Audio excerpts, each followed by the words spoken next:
Do you know one of the most famous stories in the Bible might actually be based on a real building that once stood over 90 meters tall in ancient Iraq? A structure ancient people believed could physically connect Earth to the heavens. This is a story that sits right at the crossroads of religion, history, and archaeology, three fields that don't always agree with each other. In the book of Genesis, humanity, united under one single language, decides to build a tower tall enough to reach the heavens themselves. According to the text, God responds by scattering the people across the earth and confusing their language, so they could never fully understand each other again, explaining, in the story, why humanity speaks so many different tongues today. For centuries, this remained purely a religious story, a moral lesson about human pride and ambition. But in the early 20th century, archaeologists digging in central Iraq, about 90 kilometers south of Baghdad, uncovered something that changed how many scholars viewed this ancient tale completely. German archaeologist Robert Koldewey led excavations at the ancient site of Babylon starting in 1899. Beneath the sand, his team uncovered the massive foundation of a structure the Babylonians themselves had called Etemenanki, which translates roughly to Temple of the Foundation of Heaven and Earth. Its base alone measured about 91 meters on each side. Etemenanki wasn't a tower you could walk through, like a modern skyscraper.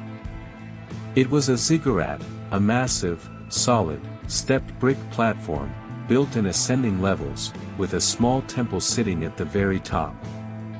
Historians estimate its original height at somewhere between 70 and 90 meters, roughly the height of a 20-story building, built entirely from an estimated 17 million bricks. Cuneiform inscriptions discovered at the site describe the structure in remarkable detail. One stele, commissioned by the legendary Babylonian king Nebuchadnezzar II, specifically describes his efforts to restore and rebuild the aging tower, describing it as a structure meant to rival the heavens themselves, and dedicated to Marduk, the chief god of Babylon. Here's where the connection gets genuinely compelling. Ancient Babylon was famously multicultural, a massive imperial capital where people from dozens of conquered lands, speaking dozens of different languages, all lived and worked together. Many historians believe this real, chaotic mix of languages within one incredibly ambitious city may have directly inspired the biblical story's core message about language and division. There's also historical context suggesting exactly when this story may have been written down.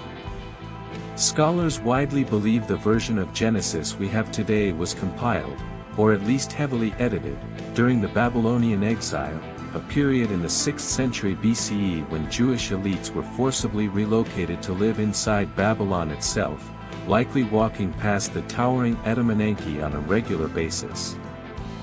But not every historian agrees these two things are directly connected. Some scholars argue the biblical story functions purely as theology and moral allegory, a lesson about humility and human limitation, rather than a literal historical record describing one specific building. The timeline itself is also debated, with different historians dating the ziggurat's original construction anywhere from the time of Hammurabi around 1750 BCE, to possibly even later. What's certain is that Etemenanki was eventually destroyed. Historical records describe it being damaged during conflicts under the Assyrian king Sennacherib, and later, largely dismantled under Alexander the Great, who reportedly planned to rebuild it but died before construction could begin. Today, only its massive foundation and scattered ruins remain, sitting quietly in modern-day Iraq. So was the Tower of Babel real? The honest answer is more complicated than a simple yes or no.